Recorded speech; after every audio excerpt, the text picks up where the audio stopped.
Quand est-ce que quelqu'un peut arriver à prendre la décision de passer une nuit dans le désert, à coucher sur une simple pierre comme oreiller? Quelles circonstances ont fait que Jacob soit surpris par la nuit en plein milieu du désert et qu'il doive passer cette nuit à cet endroit? On pourrait penser que les gens avaient l'habitude de passer la nuit dans le désert de cette façon, mais non. Normalement, ils avaient leur tente, ils posaient leur camp quelque part avant que la nuit tombe afin d'éviter les dangers de la nuit et parfois même le froid du désert.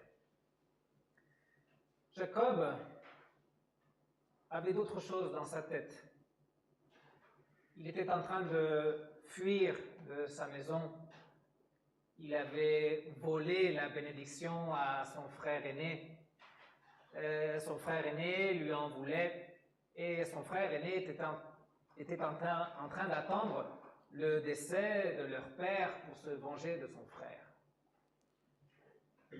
Jacob est donc envoyé loin pour aller chercher une épouse, histoire de ne pas être aux côtés de son frère lorsque son père allait mourir, et ne pas être victime de la colère de son frère.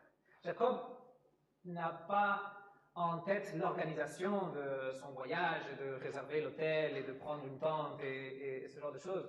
Sinon, il part plein de préoccupations, submergé par les incertitudes par rapport à son présent, mais aussi à son avenir, qu'est-ce qui allait se passer. Il était en train de partir loin de sa famille, loin de tout lien, personne pour le soutenir.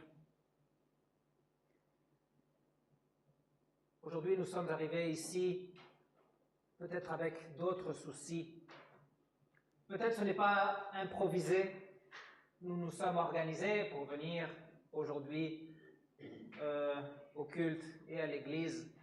Mais parfois, notre esprit peut être aussi saisi par certaines incertitudes, par certaines inquiétudes, par rapport au présent, le nôtre, celui de notre prochain, celui de l'humanité entière, des soucis pour l'avenir et qu'est-ce qui va arriver après l'escalade de la violence, qu'est-ce qui va arriver avec notre maladie, qu'est-ce qui va arriver avec notre famille, des préoccupations, des incertitudes qui parfois nous font croire que nous sommes seuls, que nous n'avons pas de soutien, que nous sommes éloignés. Mais peu importe l'origine de ces inquiétudes, ce qui est important, c'est qu'aujourd'hui, vous soyez ici. Peu importe ce qui a conduit Jacob au désert et l'a fait dormir à cet endroit, c'était l'endroit indiqué. Jacob s'endort et reçoit une vision en rêve, une révélation, une échelle appuyée sur la terre qui touche le ciel et l'Éternel au-dessus de cette échelle. Et des anges qui montent et qui descendent constamment cette échelle. Aujourd'hui, ici, nous ne sommes pas dans un rêve, nous n'avons pas une vision, mais ce même Dieu veut se révéler à nous. Il veut se révéler par sa parole, il veut se révéler par son Fils, comme dit l'Épître aux Hébreux. Il veut se révéler à nous par la prédication, par les méditations que nous lisons, par toutes les ressources que nous avons à disposition. Mais la révélation est la même. Elle parle de cette échelle. De cette échelle appuyée sur la terre qui arrive jusqu'au ciel. Une échelle qui a été empruntée par Jésus-Christ pour descendre, pour vivre parmi nous. Ce Dieu créateur qui vient partager l'histoire de sa création, ce Dieu créateur qui vient partager la misère de l'humanité. Jésus-Christ est lui-même cette échelle qui joint les deux bouts, qui réunit le ciel et la terre, qui fait le lien entre le Créateur et la créature. Mais plus que cette vision de l'échelle, ce qui est important, c'est que Dieu parle à Jacob et lui donne une parole révélatrice. Il y a une promesse d'une terre pour Jacob et sa descendance. L'endroit là où tu dors t'appartiendra, je te le donnerai. La même promesse qui avait été faite à Abraham, la même promesse qui avait été faite à Isaac, le père de Jacob, et qui sera renouvelée pour tout Israël. La terre promise était là. Dieu promet une terre à Jacob, un endroit pour vivre, mais aussi il lui promet une descendance, une nation, un sans nombre de descendants qui vont se répandre non seulement sur la terre promise, mais au nord, à sud, à l'est ou à l'ouest, ils vont remplir la terre entière. La promesse d'une terre, la promesse d'une descendance et la promesse d'une bénédiction, non seulement pour Jacob, non seulement pour sa descendance, une promesse d'une bénédiction pour toutes les nations de la terre. Une bénédiction qui viendra à travers Jacob et à travers sa descendance. Dieu fait une alliance avec Jacob. Et le but de cette alliance est le salut de l'humanité. Dieu ne s'approche pas à Jacob pour faire une alliance et pour lui promettre qu'il aura un lit avec des draps et un matelas et une couverture et un bon oreiller pour passer sa nuit, même s'il est en train de dormir dans le désert. Jacob n'est pas au centre de l'alliance. Tout ne tourne pas autour de Jacob, comme tout ne tourne pas autour de nous, comme tout ne tourne pas autour de moi. Je ne suis pas le centre de l'univers, je ne suis pas le centre de l'intérêt du Créateur. Tout ce qui arrive autour de nous ne s'applique pas à notre destin. Nous ne sommes pas la raison de tout ce qui arrive dans ce monde et tout ne s'explique pas en fonction de moi. Il y a quelque chose de plus grand que moi, quelque chose de plus grand que Jacob. Et je dis ça non pour nous rabaisser, non pour nous faire sentir insignifiants, que nous ne sommes qu'un grain de sable dans l'univers. Non, il y a quelque chose de plus grand que nous. Et Dieu veut que nous fassions partie de cette chose plus grande. C'est une opportunité de sens, une opportunité d'aller au-delà de la petitesse de notre terrain de vie.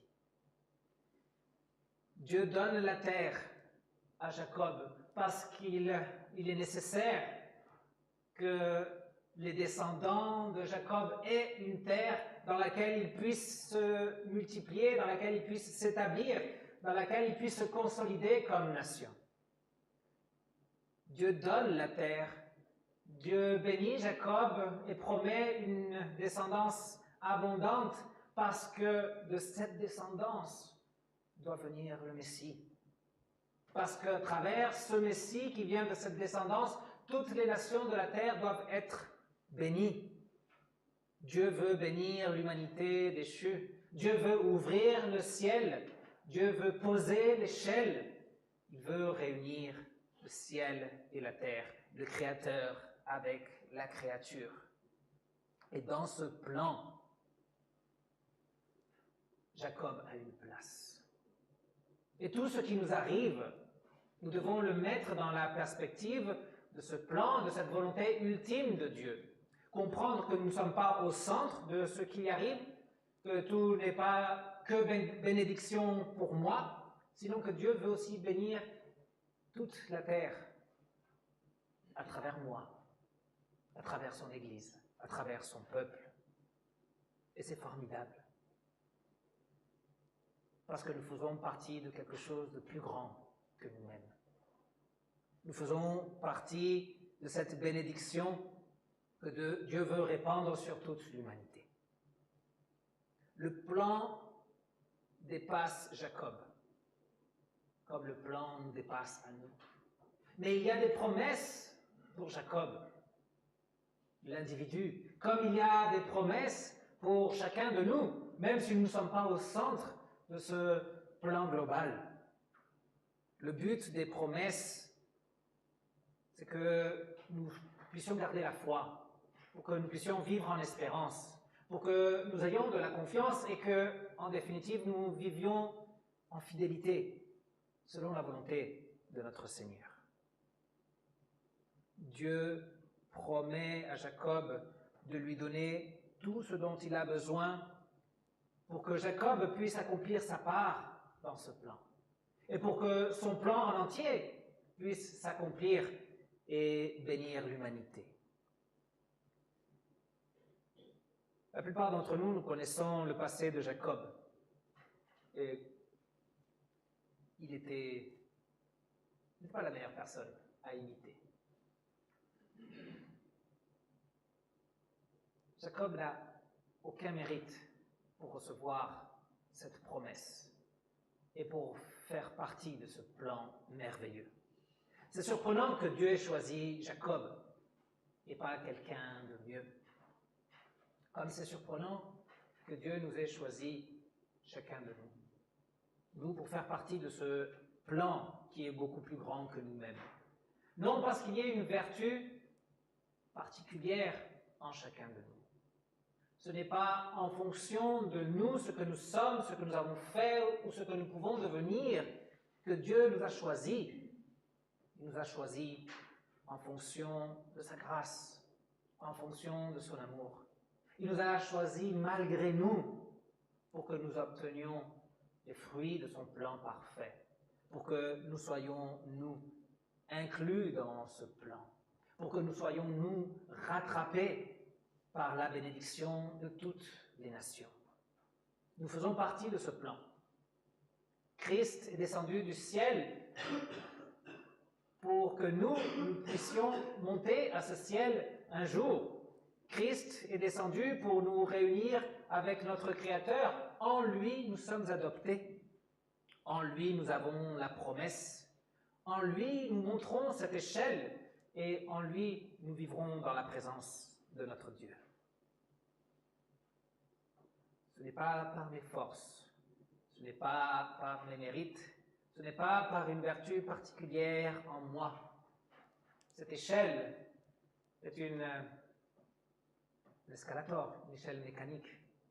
Ce n'est pas moi qui fais l'effort pour monter. Moi, je suis juste placé sur le premier échelon de cette échelle et l'échelle m'emmène vers le haut. Et le Christ m'emmène vers sa glorieuse présence. J'ai été baptisé, j'ai été mis dans cette présence, et parce que j'ai été mis dans cette présence, je reçois l'héritage éternel. Je fais partie de cette bénédiction que Dieu a voulu répandre sur toute l'humanité. Je suis l'objet de l'amour de Dieu, je suis l'objet de sa grâce. Et je ne dois pas l'oublier. Dieu dit à Jacob, « Je suis moi-même avec toi, je te garderai partout où tu iras et je te ramènerai dans ce pays, car je ne t'abandonnerai pas tant que je n'aurai pas accompli ce que je t'ai dit. » Ce qui nous porte dans la vie, ce sont les promesses de Dieu. Dieu m'aime avec nous. Dieu m'aime, c'est plus que suffisant. Le fait que Dieu dise « moi-même, je suis avec toi » devrait être suffisant pour que nous puissions vivre dans la joie, pour que nous puissions vivre dans la foi, dans la confiance, et pour que nous puissions consacrer toute notre vie à notre Sauveur. Lui-même est avec nous. Mais il veut être plus explicite encore. Et il dit « Je te garderai partout où tu iras, et je te ramènerai dans ce pays. » Il dit ces mots à Jacob parce qu'à l'époque, il y avait une croyance que le Dieu se limitait au territoire, le Dieu se limitait là où se posait la famille. Il était le Dieu d'Abraham et de tout ce qui était avec Abraham. Il était le Dieu d'Isaac et de tout ce qui était avec Isaac. Mais qu'est-ce qui se passait si nous on sortait de la maison? Qu'est-ce qui se passait si nous on sortait du territoire? Et justement, Jacob est en train de partir et de fuir. Est-ce que Dieu sera avec lui ailleurs? Il n'est pas le Dieu de ses parents? Il n'est pas le Dieu qui s'est installé là-bas à Beersheba? Je te garderai partout où tu iras et je te ramènerai dans ce pays. Parfois, nous nous sentons loin de Dieu, ou que Dieu est loin de nous, que nous sommes à un endroit où son bras ne peut pas nous atteindre, que nous sommes éloignés de ses bénédictions. Les promesses sont là pour donner de l'assurance. Je suis moi-même avec toi. Dieu à nos côtés. Peu importe ce qu'il arrive. Quoi qu'il arrive, Dieu sera toujours à tes côtés parce qu'il l'a promis, non parce que tu le mérites. Parce qu'il t'a choisi, parce qu'il t'a fait sien par les eaux du baptême, parce qu'il t'a scellé de son esprit. Tu lui appartiens et tu seras gardé par lui et en lui. Il est ton soutien. Il est celui qui te conduit et il est celui qui te fait arriver à bon port.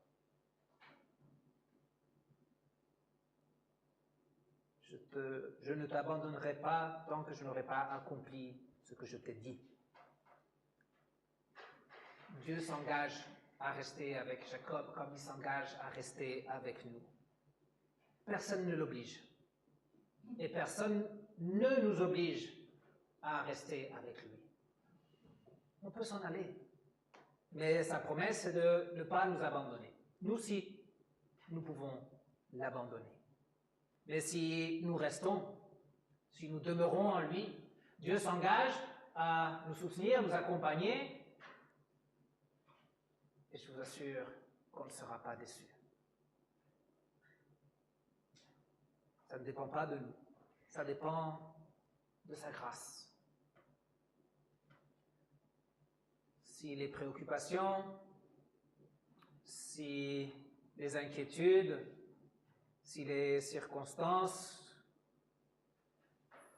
nous font nous poser la question, où est Dieu dans tout ça?